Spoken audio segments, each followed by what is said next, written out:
أهلا وسهلا مشاهدينا الكرام. ثورة في قطاع التعليم، نقابة جديدة للأساتذة.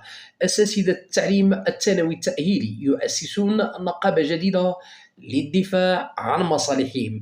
لايك للفيديو وندوز بسرعة للتفاصيل. أعلن أساتذة التعليم الثانوي التأهيلي عن تأسيس النقابة الوطنية لأساتذة التعليم الثانوي التأهيلي للدفاع عن مصالح السلك. وجاء في البيان التأسيسي للنقابة أن هذا الإطار النقابي المستقل يمثل خصوصية هذا السلك، مؤكدا أن هذه المبادرة ليست انشقاقا بل خطوة تنظيمية نابعة من الواقع المهني والتربوي. ودعت النقابة الوطني لأساتذة التعليم الثانوي التأهيلي إلى حوار ديمقراطي حول الحق في التنظيم النقابي المستقل، وإلى الدفاع عن المطالب العادلة لأساتذة الثانوي التأهيلي. وتطالب النقابة بحذف الساعات الإضافية مع تقليص الحصص الأسبوعية إلى 16 ساعة، ومراجعة الأجور والتعويضات المهنية.